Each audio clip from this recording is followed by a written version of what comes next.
चंपत राय भी है, गोपाल राव भी है, ये सब जितने हैं थोड़ा बच गए, जेल नहीं जा पा रहे हैं। हो सकता आगे जाएं। अभी जांच में जो भी दोषी पाए जाएंगे उन्हें कठोर दंड हो यह सुनिश्चित करना आवश्यक है।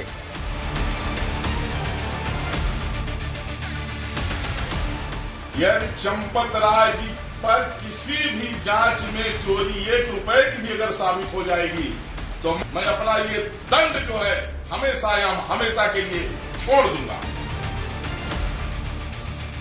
तो ये खास लोगों को जब सेट किया जाता है किसी जगह पे तो मानी हुई बात है कि इसका मतलब है कि जो ये तो सबको अपने गोटी सेट कर रहा है वो कुछ ऐसा करना चाहता है जिसकी भनक किसी को ना लगे और काम होता जाए।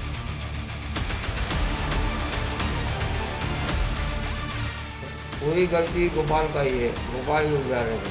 गोपाल बाहर के है ना, वो राजनीति कर रहे हैं।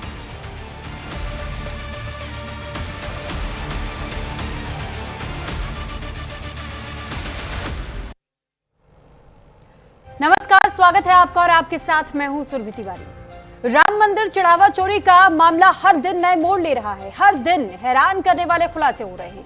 जांच जैसे जैसे आगे बढ़ रही है, साजिश की परत खुलती चली जा रही है। आरोपियों के पास से सोना, चांदी और रुपयों की बरामदगी भी हो रही है। और इस बीच जांच की आंच राम मंदिर ट्रस्ट के जिम्मेदारों तक भी अब पहुंच रही है।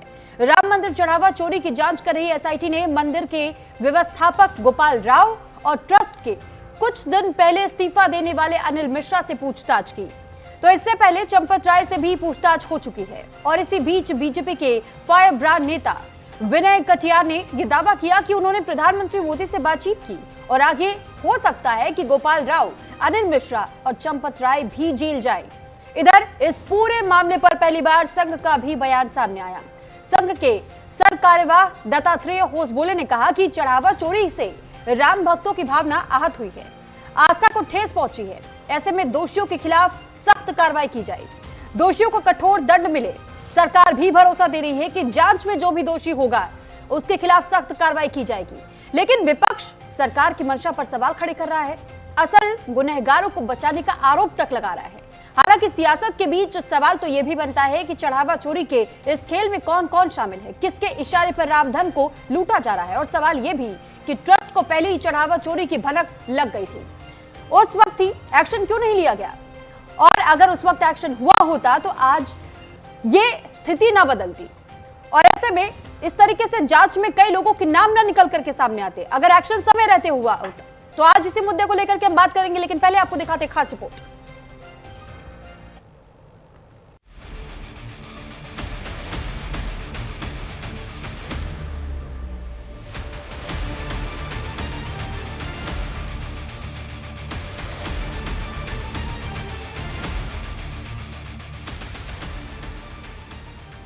रामधन की लूट का असल गुनहगार कौन है?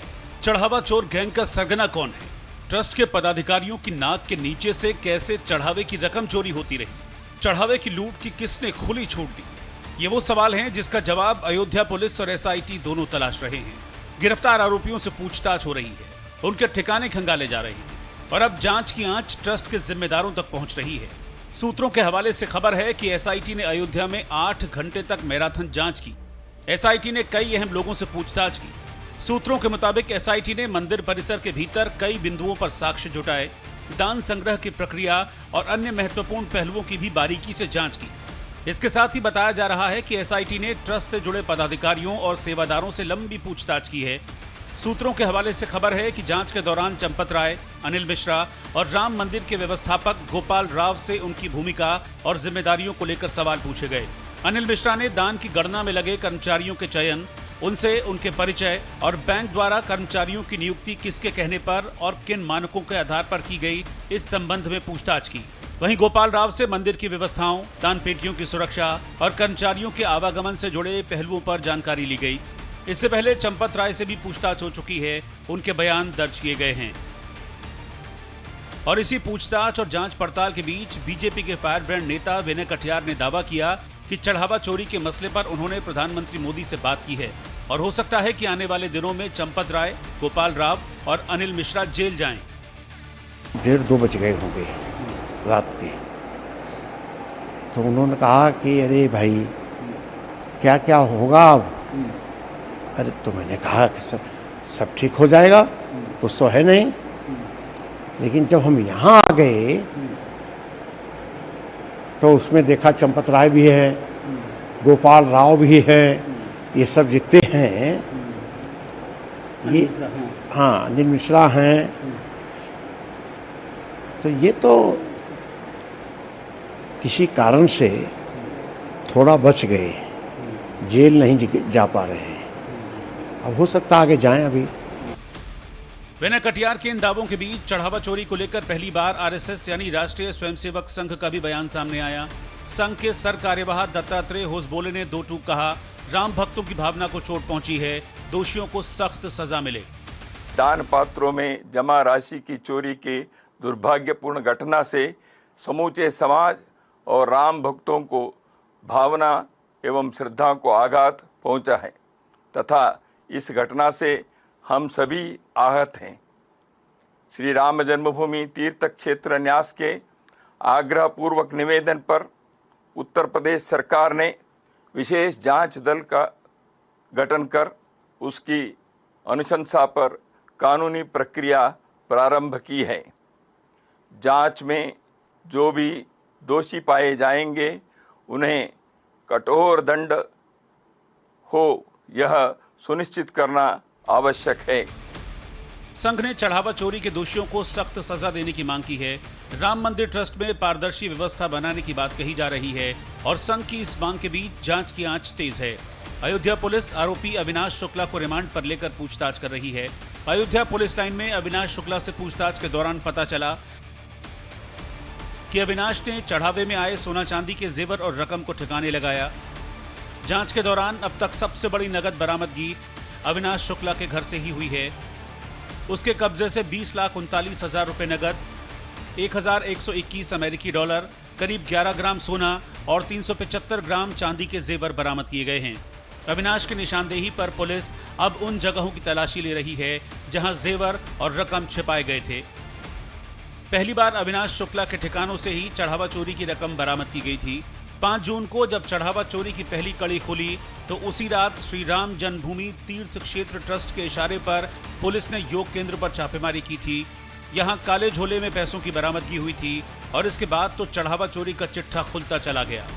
अविनाश शुक्ला से पूछताछ के आधार पर कई आरोपियों के पास पैसा बरामद हुआ है। आरोपी मनीष कुमार यादव के पास से 2 लाख रुपए मिले हैं। करुणेश पांडे के पास से 18 लाख से ज्यादा रुपए मिले। आरोपी अनुकल्प मिश्रा के पास से 16,82,000, टिन्नू यादव के पास से 1 लाख रुपए बरामद किए गए।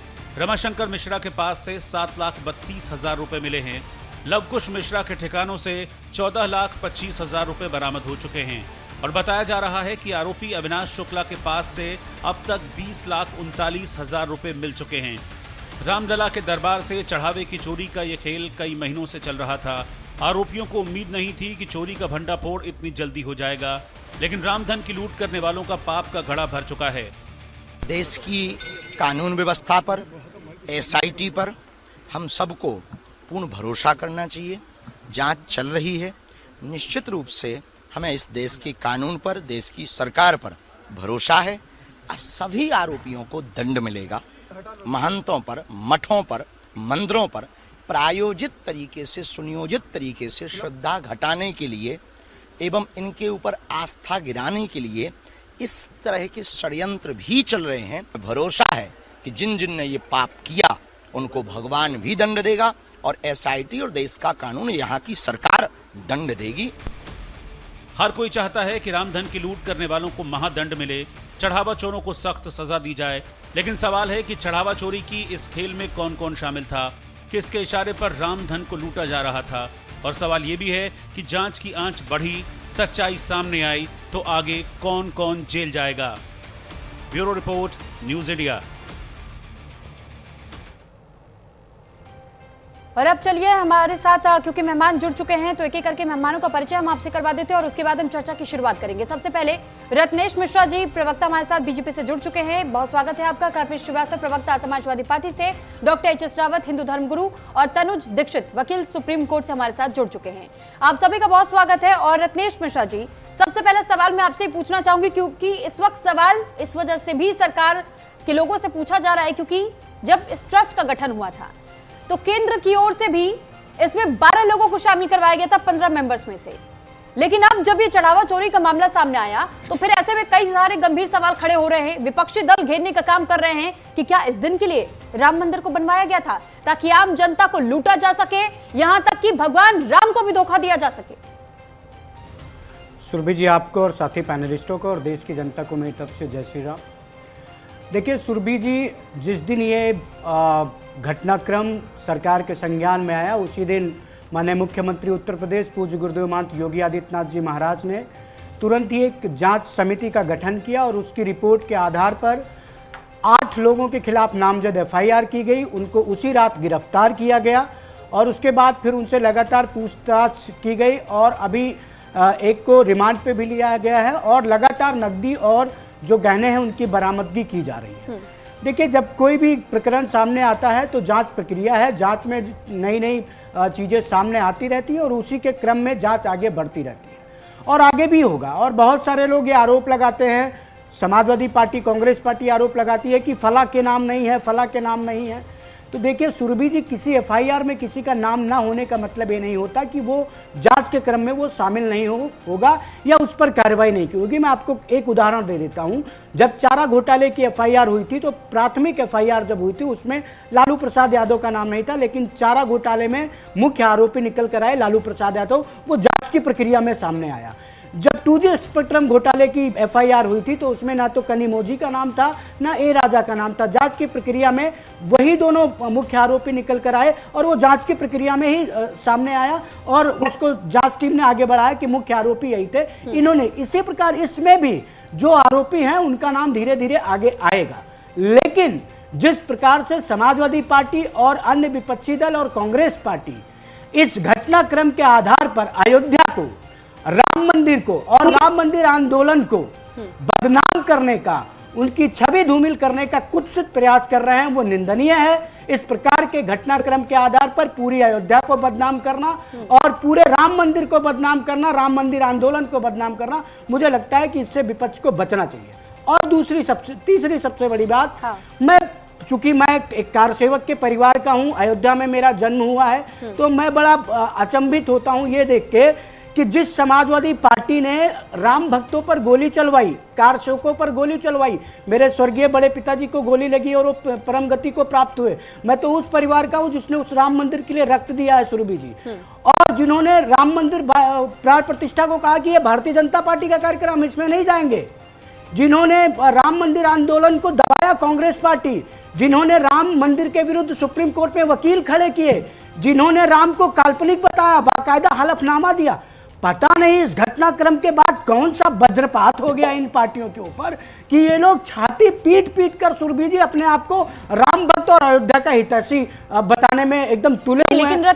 एक पॉइंट मतलब ये चीख के कह रहे हैं कि हमको भी सुन लो कि हम राम भक्त हैं। एक चीज तो बड़ा परिवर्तित हुआ घटनाक्रम के बाद सुरभि जी कि जिन लोगों ने राम को नकारा, जिन्होंने राम के अस्तित्व को नकारा, जिन्होंने राम के प्राण प्रतिष्ठा के कार्यक्रम को नकारा, जिन्होंने राम मंदिर में जाकर रामलला के प्राण प्रतिष्ठा के उपरांत दर्शन करने से परहेज किया, आज तक समाजवादी पार्टी का कोई बड़ा नेता नहीं गया, ना अखिलेश यादव गए, ना डिम्पल यादव गई, ना रत्नेश जी, रत्नेश जी राम याद आ रहा है। इसका मतलब है कि इस घटनाक्रम के बाद रामद्रोहियों को भी पता चल गया है कि राम की शरण नहीं पाएगी। ऐसा नहीं होता है कि आप ये तय करेंगे कि किसकी भक्ति किस चीज में है, और चलिए मानते हैं कि भक्ति नहीं भी है, अगर भक्ति नहीं भी है और अगर चढ़ावा चोरी का मुद्दा उठाया गया है तो क्या ये गलत है? आप एक चीज मैं आपको और एक मजे की बात बता देता हूँ सुरभि जी, जिस न्यूज़पेपर की कटिंग को अखिलेश यादव जी ने ट्वीट किया, बाकायदा जिस न्यूज़पेपर की खबर पर अखिलेश यादव जी ने यह मामला उठाया, उसी न्यूज़पेपर को 6 महीने पहले अखिलेश यादव और उनकी पार्टी ने बाइकआउट कर दिया था। मतलब अखिलेश यादव जी, ये तो आप घुमाने फिराने का काम कर रहे हैं। पूछा कि क्या समाजवादी पार्टी की ओर से अगर कोई ऐसा स्टेप उठाया गया, क्या ये सही है या नहीं? आप मुझे एक चीज बताइए, चंदा चोरी हुआ, क्या ये सही मुद्दा उठाया गया या नहीं उठाया गया? बिल्कुल, अगर हुआ तो कार्रवाई तो हो रही है। तो कार्रवाई हो रही है तो आप इस बात में सहयोग कीजिए ना कि हम कार्रवाई कर रहे हैं। बिल्कुल आप ये कर रहे हैं, बताइए कि मुद्दा कैसे हम कार्रवाई नहीं ठीक कर है। रहे हैं। गिरफ्तार एफआईआर हमारी सरकार में हुई, गिरफ्तारी हमारी सरकार में हुई, बरामदगी हमारी सरकार में हुई। एक चीज मैं और स्पष्ट कर दूं, ये लोग जो भी हैं, ये सपा और कांग्रेस को इस चंदा चोरी से कोई लेना देना नहीं है। इनको खाक कोई फर्क नहीं पड़ता है सुरभि जी। इनको केवल और केवल राम मंदिर अयोध्या और राम मंदिर आंदोलन को बदनाम करना है। इनको केवल और केवल राम को बदनाम करना है। पहले करवा लेते, आपको फर्क पड़ रहा है तो जांच पहले कैसे हो रही है? 5 जून को सामने आया, इंटरनल ऑडिट बता के खारिज कर दिया गया। चीज बताइए रत्नेश जी, 5 जून को आप मुझे एक काम बता दीजिए। 5 जून को अगर पहला मामला सामने आया था, क्यों नहीं इससे पहले करवा दिया? मेरा एक सवाल है, समाजवादी पार्टी के प्रवक्ता या आप ही मुझे एक काम बता दीजिए जो समाजवादी पार्टी के किसी नेता ने राम मंदिर के निर्माण के लिए किया हो, एक काम। नहीं तो इससे ये बात सिद्ध हो जाएगी कि चढ़ावा चोरी हुआ है या नहीं हुआ है। अरे मैडम, उन्होंने नहीं किया, मैं तो कह रही हूँ कि चले उन्होंने नहीं किया है। आप मुझे बस इतना बताइए ना कि अगर ये 5 जून को मामला सामने आया था, इंटरनल ऑडिट बताकर उसे खारिज क्यों किया गया? और उसके बाद जब आज ये कहा जा रहा है चिल्ला चिल्ला करके कि इस्तीफा सौंपा गया है चंपत राय की ओर से, इस्तीफा दे दिया गया, इस्तीफे की कॉपी कहां है, किसके पास है? अरे कोई है प्रमाण है? इस्तीफा आ गया ना, उसकी घोषणा हो गई, घोषणा हुई है, वो इस्तीफा रिलीज क्यों नहीं हो रहा? चंपत राय जो 5 जून के पहले तक तो बिल्कुल सामने आ रहे थे, बात कर रहे थे, लेकिन अब चंपत राय गायब है। स्टेटमेंट आ चुका है, चंपत राय गायब है, चढ़ावा चंपत हो चुका है, चंपत राय गायब हो चुके हैं। वो मीडिया के सामने क्यों नहीं आ रहे? ये स्टेटमेंट क्यों नहीं दे देते हैं कि हाँ वो कहीं से कहीं तक गलत नहीं है? अगर चंपत राय जी गायब है तो क्या उनकी आत्मा से पूछताछ कर रही है एसआईटी? ठीक है, आपने गायब है तो उनकी आत्मा से पूछताछ सर, मैं मीडिया से बातचीत करने को लेकर के कह रही हूँ, मीडिया के सामने तो कभी कमाल, आम दर्शकों को तो सुनिए। ये किसी भी व्यक्ति का व्यक्तिगत निर्णय है कि वो मीडिया से इस मामले पे बात करेगा या नहीं करेगा। ठीक है, अब मैं फिलहाल कपिश जी आप क्या ही रुक करना चाहूंगी, क्योंकि समाजवादी पार्टी से प्रवक्ता भी है अखिलेश यादव ने जिस तरीके से मुद्दा उठाया और इस मुद्दे ने अब इतना तूल पकड़ लिया है कि आज हम ये भी सुन रहे थे कि किस तरीके से अब बीजेपी के ही कुछ नेताओं की ओर से कहा जा रहा है और यहां तक कि आरएसएस संघ की ओर से भी कह दिया गया है कि अगर ऐसी कोई भी बात सामने आई है, जांच होनी चाहिए, हर उस व्यक्ति पर गाज गिरनी चाहिए जो इससे जुड़ा हुआ रहा है। जी, ये कितने दिनों बाद आया ये बयान? कितने दिनों बाद आया? चोरी का पता ट्रस्ट को 5 तारीख को ही लग चुका था, जो सामने दिख रहा है। हाँ। बरामदगी पहले से की जा चुकी थी। जो एफआईआर दर्ज हुई उसमें जो है वो 316(2) दर्ज ही नहीं हुई है, जिसमें आप सबूत लेकर के जाते हैं। दूसरा, जब इन्होंने 316(5) लगाया है न्यास भंग का जी, तो उसमें एक भी न्यासी नहीं है, ये वास्तव 316 लगाए होते। तीसरी चीज, इनकी एफआईआर इतनी कमजोर है कि जिन व्यक्तियों की गिरफ्तारी हुई है वो ट्रस्ट के कारिंदे थे, इसलिए उन्होंने 306 लगाया। लेकिन मैं ये कह रहा हूं, ट्रस्ट के कारिंदे ये कैसे थे कि वेरीफाई नहीं किए थे? उस एफआईआर में जो नामजद एफआईआर है उसमें पिता लामालूम है, पता लामालूम है, यानी अज्ञात है। ये गजब के लोग हैं। और सबसे बड़ी बात, भारतीय न्यास अधिनियम सन 1882 की धारा 23, 24 और 26 क्या कहती है? जब कोई न्यास के न्यासी के द्वारा कोई वित्तीय अनियमितता का अपराध कारित किया जाता है तो तत्कालिक समय की आईपीसी या इस समय की बीएनएस के धारा में होगी और उसकी प्रथम सूचना रिपोर्ट दर्ज की जाएगी। उसमें तो कहीं नहीं लिखा कि आप एसआईटी का गठन करेंगे। केवल मुझे ये बतावें कि एसआईटी का गठन भारत के संविधान के किस आर्टिकल से किया गया या भारत के संविधान ग्रिड नॉर्म से बनने वाली किस विधि के किस धारा के तहत इस वैध एसआईटी का गठन किया गया। तीसरी चीज मैं कह रहा हूं, ये भारतीय जांच आयोग अधिनियम सन 1952 से तो कमीशन बना नहीं। एसआईटी कोई कमीशन नहीं है, आयोग नहीं है। इसको दीवानी न्यायालय की ताकत ही नहीं है, ना ये साक्ष्य का संकलन कर सकता है। इसके लिए तो कम से कम ऐसी एसआईटी से पहले एफआईआर दर्ज होनी चाहिए थी। और गजब की बात यह है कि चोर ही एफआईआर दर्ज करा रहा है। जिस न्यास के तमाम न्यासियों के ऊपर चोरी का आरोप है, दिखाई दे रहा है वाइकेरियस लायबिलिटी में वो सीधे जुड़े हुए हैं। क्योंकि मैं बीइंग एडवोकेट आपको ये बात कह रहा हूं, मैं तो ये 24 साल हो गया प्रैक्टिस करते। गजब के लोग हैं। आपने न्यासी को उसमें मुख्य अभियुक्त बनाया ही नहीं और छोटे अदने कर्मचारियों को कैसे जोड़ दिया? न्यास अधिनियम तो सीधे कहता है कि न्यासी पर न विश्वास करेंगे। न्यास अगर आप उसमें ट्रस्ट करेंगे, किस पे ट्रस्ट करेंगे? कारिंदों पे। और कारिंदों को नियुक्ति किसने की?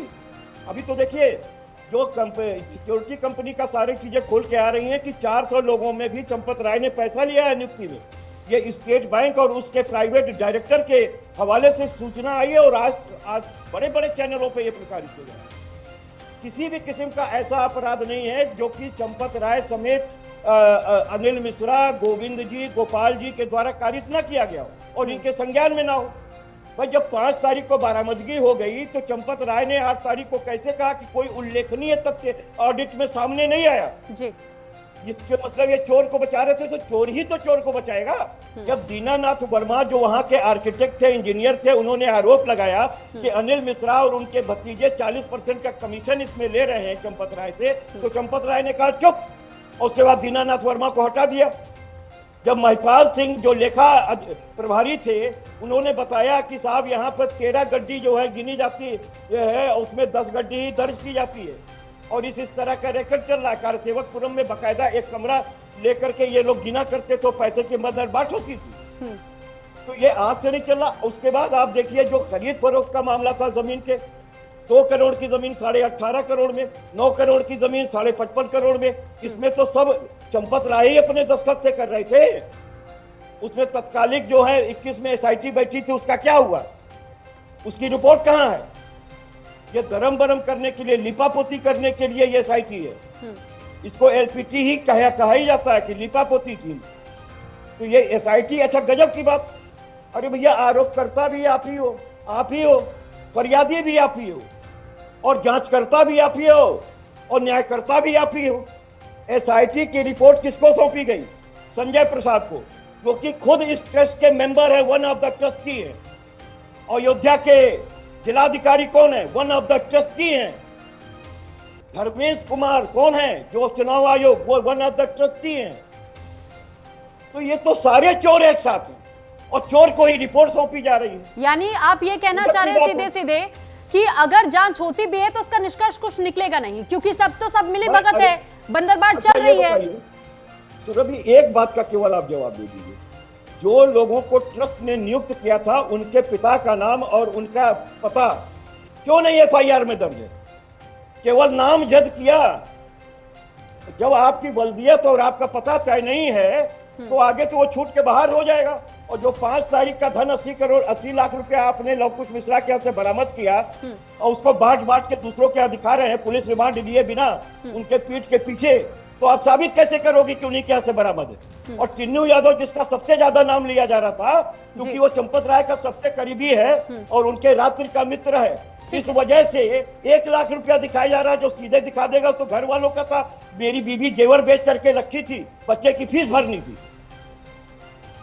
ये जानबूझ के खेला चल रहा है। इसमें तो चौकीदार ही चोर है, कौन बचाएगा? चौकीदार के ही नियुक्त किए हुए सारे लोग हैं।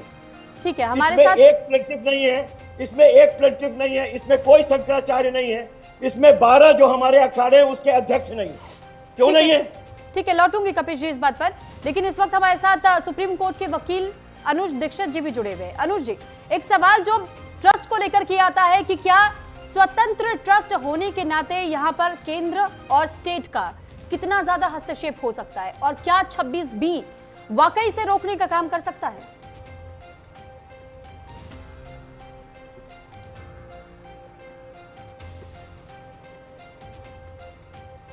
अनुज दीक्षित जी, क्या आपको आवाज मिल रही है?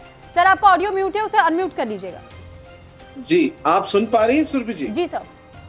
जी, जो स्वतंत्र और सार्वजनिक धार्मिक ट्रस्ट होते हैं वो निश्चित रूप से उसके अंदर किसी भी तरीके से सरकार जो है हस्तक्षेप कर सकती है, प्रशासन हस्तक्षेप कर सकता है, क्योंकि सबसे बड़ी चीज ये है अगर आप देखेंगे इसके अंदर आपराधिक गतिविधि, गबन, भ्रष्टाचार, धोखाधड़ी जैसे और साथ ही साथ सार्वजनिक संपत्ति को नुकसान पहुंचाने जैसे कई सारे गंभीर धाराओं में मामला दर्ज है। ऐसे में इसमें पूरा राइट्स है कानून का लीगली इंटरफेयर करना, सरकार का इसमें हस्तक्षेप करने का, और कर सकती। जी ठीक है। साथ ही ये भी जानना चाहूंगी, क्योंकि अभी कपिल श्रीवास्तव जी भी यही कह रहे थे कि इंडियन ट्रस्ट एक्ट 1882 का जिक्र आ जाता है, चैरिटेबल रिलीजियस ट्रस्ट एक्ट 1920 का जिक्र आ जाता है, जिसके तहत में ट्रस्टियों की ड्यूटीज क्या होती है, ये कैसे पता चलेगा? अगर कोई ऐसे चढ़ावा चोरी का मामला या किसी भी ऐसे मामले की भनक लगती है तो फिर उनके खिलाफ क्या कोई एक्शन हो सकता है? क्योंकि जितना अब तक हमने देखा और समझा है, अयोध्या ट्रस्ट को लेकर के जो अब तक सवाल खड़े हो रहे हैं कि उस संविधान के आधार पर अगर फॉलो किया जाए तो फिर जब तक इस बात के सबूत नहीं मिल जाते, 3 मुखिया लोगों का नाम लिया जा रहा है जिन पर अब तक कार्रवाई हुई नहीं है, पूछताछ हो रही है सिर्फ, लेकिन ये कहा जा रहा है कि मुख्य आरोपी तो यही है, गाज जिन पर गिरनी चाहिए। पर ये सीधे सीधे संविधान के ट्रस्ट में ये कहा गया है कि भाई जब तक उनके हाथ में वो पैसे ना सौंपे गए हों, इसका कोई सबूत ना हो, तब तक वो गुनहगार हो ही नहीं सकते। देखिए, वो सबूत प्राप्त करने के लिए ही एसआईटी का गठन हुआ है और हम देख रहे हैं काफी जो है महत्वपूर्ण रूप से सीबीआई की जांच की भी डिमांड इसमें की जा रही, लेकिन ये कोई पहला मामला नहीं है। अगर आप देखेंगे तो देश के कई प्रतिष्ठित नामचीन मंदिरों में कुछ ना कुछ गड़बड़ियों के चलते कई सारे मामले हमने पहले भी सुने, जहां पर एसआईटी या अन्य जांच एजेंसियों ने इस तरीके की जांचें करी है और सबूतों के आधार पर कार्रवाइयां भी हुई है। हमारा सबसे महत्वपूर्ण मुद्दा ये है कि क्या ये जो गबन है ये वास्तविक रूप से इतना बड़ा और इस तरीके से हुआ है, क्योंकि ये पैसा जो राम मंदिर अयोध्या में आता है वो लाखों करोड़ों श्रद्धालुओं की भावनाओं का पैसा है, आस्था का पैसा है, और वो किसी भी रूप से उसके अंदर अगर चोरी की नीयत से अगर इस तरीके का कोई कृत्य हुआ है तो कठोर से कठोर सजा उसमें होनी चाहिए, जिससे आने वाले भविष्य में कोई और इस तरीके के कृत्य करने की जरूरत भी ना कर सके। जी ठीक है, क्योंकि अनुज जी आपने सजा का जिक्र किया, कार्रवाई की बात कही, तो मैं आपसे समझना और जानना चाहूंगी कि अगर ये सिद्ध हो जाता है कि कौन चोर है और ट्रस्ट से जुड़ा हुआ मामला है, तो फिर हमारा इंडियन लीगल सिस्टम क्या कहता है? किस तरीके से आगे प्रावधान में कार्रवाई लिखी गई है, किस प्रकार की सजा को अलॉट किया गया है, इस बारे में भी जानकारी चाहेंगे आपसे। देखिए, अभी जो एफआईआर हुई है उसके अंदर काफी महत्वपूर्ण धाराएं, जैसे बीएनएस के सेक्शन 306 न्यास भंग संबंधित धारा है, 316 का सब क्लॉज 5 उसमें है, 317 लगाया हुआ है, निश्चित रूप से चोरी करने की जो नियत है, ऐसे इस तरीके से जो धाराएं हैं उनकी जो सजाएं हैं उसमें आजीवन कारावास तक का प्रावधान है। और इस तरीके की जो केवल ना ये बल्कि संगठित अपराध सेक्शन 61 भी इस एफआईआर के अंदर मौजूद है। निश्चित रूप से धाराएं मजबूत है, लेकिन सबसे महत्वपूर्ण है कि एसआईटी जांच जो कर रही है वो न्यायालय के अंदर इसको सिद्ध कर सके, दोषी को केवल आरोपी को दोष सिद्धि करना सबसे महत्वपूर्ण होता है न्यायालय के अंदर, उसके पश्चात ही उस पर कोई कार्रवाई कानूनी रूप से सजा हो सकेगी। जी ठीक है, मैं एचएस रावत जी के पास जाऊं, उससे पहले कपिल जी आप कुछ कहना चाह रहे थे। देखिए, पहली महत्वपूर्ण चीज तो ये बता दें कि 306 जिसका जिक्र हमारे वकील साहब लर्नेड काउंसिल ने किया है उसमें केवल 2 साल की सजा है और उसमें जो कारिंदे है वो आती है, और जो ट्रस्ट के अंदर 316(5) लगाई गई है, 316(5) में न्यास के ही लोगों की न्यासियों के लिए है। वो अभी तक तो कोई न्यासी आया नहीं तो वो उन पर तो लगेगी नहीं। 317(5) जो लगाया जा रहा है वो चोरी का अपराध के लिए, और जो है इसमें निश्चित रूप से अगर बड़ी चोरी है तो उसमें आजीवन कारावास तक का दंड है। लेकिन मैं तो ये पूछ रहा हूँ कि गैंगस्टर अधिनियम क्यों नहीं लागू है? यूपी गैंगस्टर एक्ट लागू करना चाहिए। इनको 7 क्रिमिनल लॉ अमेंडमेंट एक्ट पूरा बाकायदा गैंगस्टरी करी गई है, और इन पे एनएसए क्यों नहीं लगाया गया? क्योंकि ये लोकहित को प्रभावित करने वाला मुद्दा है, पूरा देश इससे संतप्त है, तो इन पे एनएसए की कार्रवाई होनी चाहिए। तीसरी बात मैं ये पूछ रहा हूँ कि जब धारा लगाने से नहीं होता, आप इन्वेस्टिगेट कैसे कर रहे हैं, साक्ष्य को आप संकलन कैसे कर रहे हैं और माननीय अदालत के सामने आप उसका परिशीलन कैसे करा रहे हैं, इस पर निर्भर करता है। क्योंकि मैं सेशन कोर्ट की वकालत करता हूँ और हमारे लर्नेड काउंसिल जो है वो अपीलेंट कोर्ट की करते हैं, तो हमें मालूम है कि साक्ष्य का संग्रहण कैसे होता है और कैसे हम लोग बचाते हैं और कैसे फंसाते हैं, क्योंकि ये सारी चीजें सामने हैं। और मैं आपको कह रहा हूं, जब आदमी नामजद, उसके पिता का नाम नहीं है, उसके पता नहीं है, उसकी रिमांड नहीं ली गई बरामदगी करते समय, कैसे बरामदगी साबित करिएगा आप? मुझे बताइए। तो इसके मतलब है कि ये लीपापोती शुरू हो गई है। अभी तो ये छोटे, अब बताओ, टिन्नू को सबसे ज्यादा कहा गया, टिन्नू यादव विश्व प्रमुख, 1 लाख की बरामदगी दिखाई जा रही है। 5 तारीख की जो बरामदगी है उसको आप आगे की तिथि में कैसे दिखाओगे? या ट्रस्ट क्या बरामद कर सकता था? उस पैसे को अपने पास रख सकता था? तो ट्रस्ट ने तो खुद ही साक्ष्य मिटाने का काम किया है। साक्ष्य मिटाने की धारा कहाँ है? ये तो ट्रस्ट पर लगनी चाहिए कि आपने, पुलिस ले गए, लेकिन क्या पुलिस ने कोई ऐसा मुकदमा दर्ज किया था जिसमें वो उस दिन की रिकवरी 58 लाख रुपए की दिखाई हो?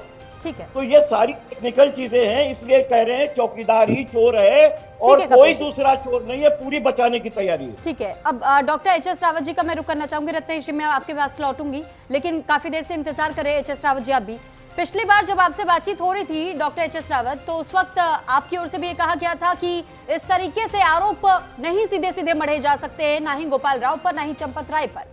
लेकिन इस वक्त हमने ये भी सुना कि दीपेंद्र मिश्रा की ओर से भी किस तरीके से कटाक्ष किया गया, जो कि खुद भी सदस्य उस ट्रस्ट के, और उनकी ओर से दिनेंद्र दास, माफ कीजिएगा, दिनेंद्र दास की ओर से कहा गया है कि गोपाल राव के अलावा तो दान पात्र को जल्दी कोई छेड़ ही नहीं सकता था, वो तो सिर्फ उनके अधीन था।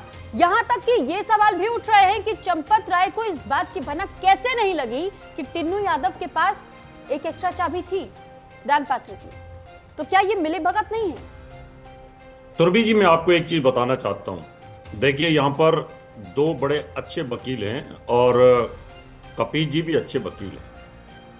अगर चंपत राय जी की नजर और उनकी सोच में ये गंदगी होती तो आदमी जब पैसे की चोरी करता है या पैसा उसके पास आता है, जिस अफसर के पास रिश्वत का पैसा आता है या कोई जो नेता है वो मंत्री बन जाता है, तो उसके गाल फूलने शुरू हो जाते हैं, लाल हो जाता है, वो उसके चेहरे में फर्क आता है, उसके कपड़े पहनने में फर्क आता है, उसके चलने में फर्क आ जाता है।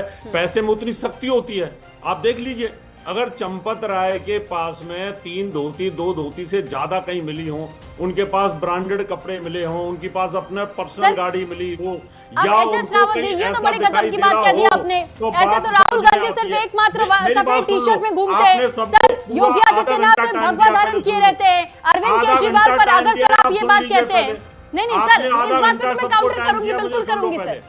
चंपत राय ठीक है, शरीफ आदमी है। अब शरीफ आदमी मैनेजमेंट कर रहे हैं, नीचे का आदमी चोरी कर सकते हैं? सर ऐसे तो अरविंद केजरीवाल भी तो फिर बहुत इनोसेंट हुए ना। अखिलेश यादव बहुत अच्छे आदमी है, कपिल यादव बहुत अच्छे आदमी है। अगर इनका कोषाध्यक्ष चोरी करता है, इनके कोषाध्यक्ष से नीचे आदमी चोरी करते हैं, तो क्या अखिलेश यादव की सहमति से चोरी हो रही है?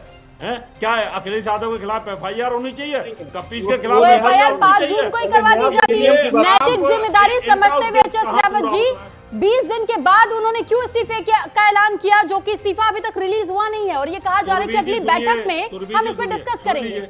अब सुन लीजिए, आपकी बात मैं बता देता हूँ। हाँ। आदमी जब परिवार के अंदर कोई चीज ऐसी घटना घटित होती है, मामला धर्म का था, धर्म के मामले में आदमी ये सोचता है, मैं भी वहां होता है, सोचता कि निबट जाए और ये बाहर बात ना फैले, नहीं तो मंदिर की बदनामी होगी। कपिल श्रीवास्तव ने तो पूरे मंदिर को बदनाम कर दिया है, अखिलेश यादव ने पूरे विश्व में बदनाम करके रख दिया इसको कि सनातन धर्म का इतना भव्य मंदिर था, PhD कर रहे थे। सर वक्फ बोर्ड का मुद्दा था, आप लोगों ने खूब बढ़ चढ़ करके हिस्सा लिया और खूब बातें बोली, तब आपको उस धर्म का याद नहीं आया सर, तब आपने उस धर्म के बारे में कुछ नहीं सोचा। जब वक्फ बोर्ड का मुद्दा चला था तब खूब आप लोगों ने हो हल्ला काटा था, लेकिन इस मामले को लेकर धर्म से जुड़ा हुआ मुद्दा है भाई, कहीं कोई ऐसा मामला ना आ जाए।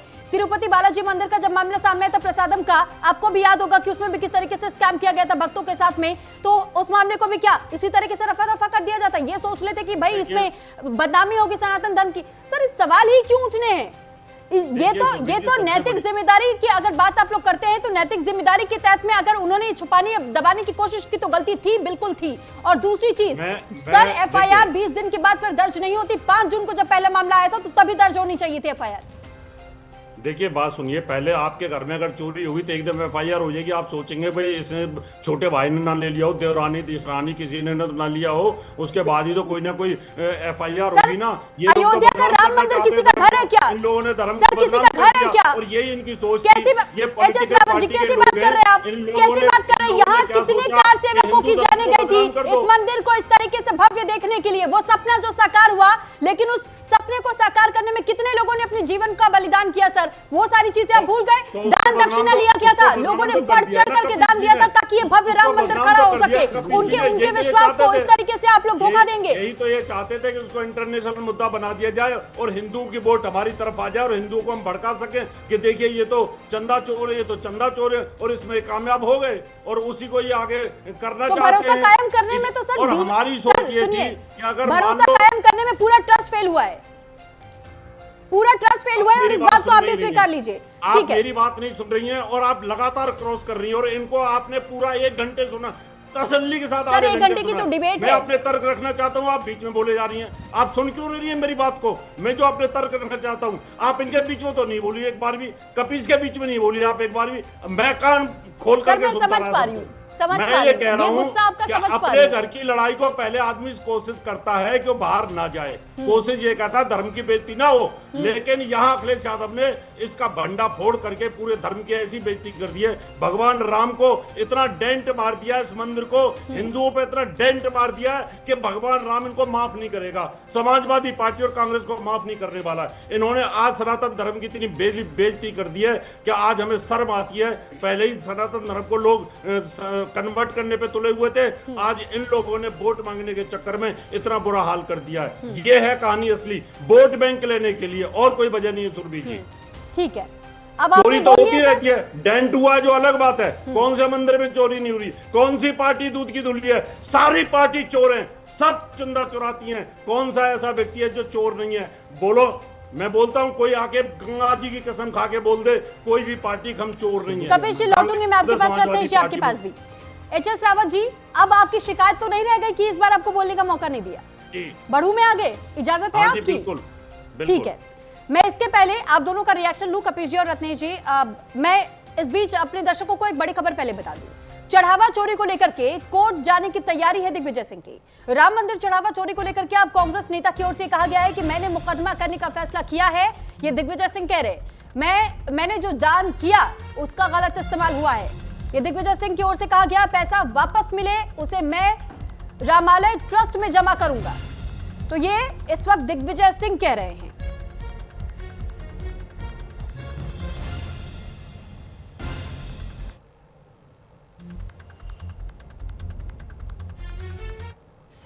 आस्था पर, भगवान राम की आस्था के प्रति कुठाराघात है। तो मैंने तय किया है कि मैं एक दावा पेश करूंगा अयोध्या में जाकर कि जो चंदा मैंने दिया था उसका दुरुपयोग इन्होंने किया है, लूट के ले गए हैं, तो मुझे ये चंदा वापस दिया जाए। और रामालय ट्रस्ट हमारा बना हुआ है, उसको मैं उस रामालय ट्रस्ट में जमा करा दूंगा। कोर्ट में, थाने में क्या भरोसा है? थाना तो भाजपा का है, तो उस पर नहीं, कोर्ट में करूंगा। मुकदमा भी करने का आप बोले थे, मुकदमा भी करेंगे आप? और क्या होता कह रहा हूं मैं। तो दिग्विजय सिंह को तो आपने सुन लिया, लेकिन अब हम एक बार फिर से मेहमानों का रुख कर लेते हैं। रत्नेश मिश्रा जी, काफी देर से आप इंतजार कर रहे हैं और उसके बाद में कपिल जी आपके पास लौटूंगी। जी रत्नेश जी। देखिए सुरभि जी, मैंने सपा प्रवक्ता को बड़ी शांति से सुना है, आशा करता हूँ वो भी मुझे बड़ी शांति से सुनेंगे, बीच में नहीं टोकेंगे, अन्यथा जब वो बोलेंगे तो मैं भी टोकूंगा। देखिए, बोलूं?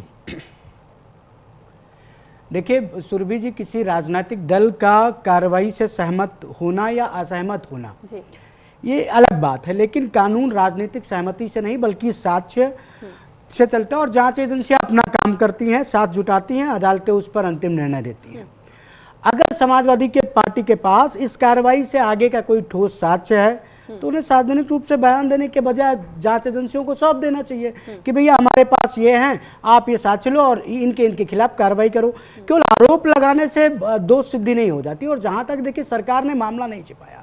जैसे ही सरकार के संज्ञान में आया, SIT बनी, FIR हुई, लोगों की गिरफ्तारी हुई और आगे भी जो कानूनी प्रक्रियाएं जो उपलब्ध हैं, जो कानूनी क्या कहते हैं प्रावधान, उनके तहत लगातार कार्रवाई हो रही है। एक चीज मैं आपको स्पष्ट कर दूं, पूज्य गुरुदेव महंत योगी आदित्यनाथ जी महाराज किसी भी रामद्रोही को बख्शेंगे नहीं। वो कोई भी हो, वो घड़ियाल हो, केकड़ा हो, मगरमच्छ हो, बड़ी मछली हो, छोटी मछली हो, या सपा और कांग्रेस कहते हुए हमारी दृष्टि में वो रामद्रोही है। वो उसने दान में चोरी की है और उसके लिए दंड के जो भी प्रावधान है वो मिलेंगे। लेकिन सुरभि जी, मैं बड़ा अचंभित हुआ और मुझे काफ़ी आश्चर्यजनक हुआ कि ये मामला जानते हैं किस लिए उठाया जा रहा है इतना, क्योंकि यहाँ भारतीय जनता पार्टी की सरकार है और यहाँ पर पूज्य गुरुदेव महंत योगी आदित्यनाथ जी मुख्यमंत्री हैं। केवल मुख्यमंत्री जी को निशाना बनाने के लिए, केवल पूज्य गुरुदेव महंत योगी आदित्यनाथ जी की छवि को, राम मंदिर की और अयोध्या की छवि को किस प्रकार धूमिल किया जा सके, कांग्रेस और सपा यही कर रही हैं। आपको मैं एक घटना बताता हूं। केरल में सबरीमाला मंदिर से सोना गायब हो गया गर्भगृह से। अखिलेश यादव एक को बयान उस पर दिए हो तो बताइए क्यों नहीं दी? क्योंकि वहां कांग्रेस की सरकार है। वो सोना तमिलनाडु ले जाया गया। 2019 से एक घटनाक्रम चल रहा है, उस पर अखिलेश यादव कांग्रेस ने एक को बयान दिया हो तो बताइए। चोरी तो वो भी है ना, वहां भी तो बताना चाहिए। लेकिन अखिलेश यादव तौबा तौबा, अल्लाह तौबा, भगवान माफ करे, कुछ नहीं बोलेंगे। क्यों? क्योंकि वहां भाजपा की सरकार नहीं है। और मैं आपको चुनौती दे दूं, आज अगर केरल और तमिलनाडु में भारतीय जनता पार्टी का मुख्यमंत्री मिल जाए, अखिलेश यादव तुरंत सबरीमाला में वो सोने की चोरी का मुद्दा उठा देंगे। उठा लीजिए मुद्दा, आप लोग छोड़ा ना, हम तो उठा ही रहे हैं। जिस तरीके से कि अखिलेश यादव सिर्फ और सिर्फ आप लोग उठा लेते वो मुद्दा।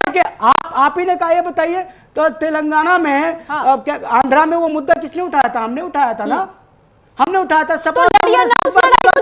समाजवादी पार्टी लड़ी है। कांग्रेस ने एक बार भी बोला हो तो बताइए। इनके मुंह में तो दही जम जाता है। लेकिन एक चीज बहुत स्पष्ट है, आपको एक बार फिर स्पष्ट कर दे रहा हूं। पूज्य गुरुदेव महंत योगी आदित्यनाथ जी उत्तर प्रदेश के मुख्यमंत्री हैं और उत्तर प्रदेश का प्रत्येक मतदाता उनको अपने मुख्यमंत्री के रूप में स्वीकार करता है। और प्रत्येक व्यक्ति को उत्तर प्रदेश के यह विश्वास है कि किसी भी धर्मद्रोही, किसी भी रामद्रोही को योगी आदित्यनाथ जी नहीं बख्शेंगे। और मैं चुनौती देता हूं, आप अयोध्या के किसी भी सामान्य व्यक्ति के पास चले जाइए, वो ट्रस्ट से असहमत हो सकता है, लेकिन वो कभी भी माननीय पूज्य गुरुदेव महंत योगी आदित्यनाथ की कार्रवाई से असहमत नहीं है। मैं अयोध्या का रहने वाला हूं। और एक चीज, ये लोग जिस अयोध्या की बात करते हैं सुरभि जी, मैं आपको बताता हूं, अयोध्या मेरा बचपन वहां बीता है। सावन में भी मेला लगता है। 2017 पहले जब हमारी सरकार नहीं थी, रामपायणी पे इतनी गंदगी हो जाती थी, रामपायणी पे इतनी गंदगी हो जाती थी ना कि अयोध्यावासी एक हफ्ते निकल नहीं पाते। भाई बीच में बोलोगे तो पूरी डिबेट नहीं बोलने दूंगा सर। इसको धमकी समझो, ये तरीका नहीं है रत्नेश जी।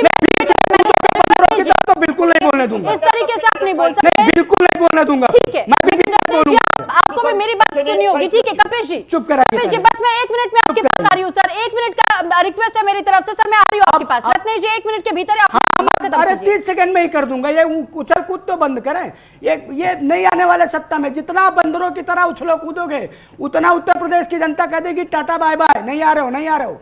और एक चीज, मैं तो अखिलेश यादव को इनकॉम्पिटेंट नेता मानता हूं। क्यों मानता हूं? 2012 में जब वो मुख्यमंत्री बने तो उनके पिता मुलायम सिंह यादव के नाम पर चुनाव हुआ था। उसके बाद कोई चुनाव जीत कर अगर सत्ता में अखिलेश यादव आए हो तो बता दीजिए, एक भी चुनाव नहीं जीतते। ना तो राज्य की सत्ता में आ पाए, ना तो केंद्र की सत्ता में आ पाए। तो जिनका राष्ट्रीय अध्यक्ष इनकॉम्पिटेंट है, जिसको जनता ने लगातार उसके नाम पे जब चुनाव हुआ उसको नकार दिया हो, और उस समाजवादी पार्टी को, मेरे परिवार में कोई भी व्यक्ति समाजवादी पार्टी को कभी वोट नहीं देगा। क्यों? क्योंकि समाजवादी पार्टी की सरकार की चलाई हुई गोली से मेरे परिवार के एक व्यक्ति मैं इनको मानता हूं। अयोध्या पार्टी के को लेकर के था, लेकिन आपने पूरा इसे टर्नओवर दे दिया सर। कार सेवकों की हत्या का आरोप है, जिन्होंने हजारों कार सेवकों की हत्या कराई है। पार्टी के हो गया, आपको 1 मिनट का समय दिया था, आपका समय नहीं, अभी 45 सर हो गया सर, 15 सेकंड सर हो गया है सर। कपिश श्रीवास्तव जी, कपिश श्रीवास्तव जी, पापी और अधर्मी। रत्नेश जी मैंने आपको पहले ही कह दिया कि आपका समय सर समाप्त हो गया है। आप कपिश श्रीवास्तव जी बोलेंगे। पार्टी प्रत्येक कार सेवक के परिवार के से माफी मांगेगी। रत्नेश जी इस तरीके से डिबेट नहीं होती है सर, इस तरीके से डिबेट नहीं होती है। कपिश जी आप अपनी बात रखिए। मैं क्यों नहीं पूछूंगा भाई? मेरे बड़ा अफसोस हुआ। आपने कहा वो आपके वक्त में शांत रहते सर, आपको शांत रह करके सुनना पड़ेगा।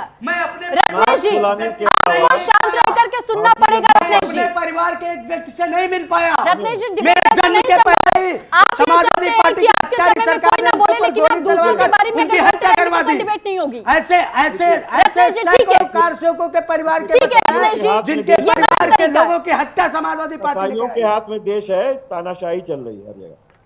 मैं तो एक नहीं, ये अखिलेश यादव सरकार नहीं है, नहीं अखिलेश यादव सरकार नहीं है, डेमोक्रेसी है। और मैं डंके की चोट पे पूछूंगा कि किस अधिकार के तहत मेरे बड़े पिताजी के ऊपर गोली चली थी, किस कानून के नहीं है। रत्नेश जी, आप मुद्दे को डाइवर्ट करने की कोशिश मत कीजिए।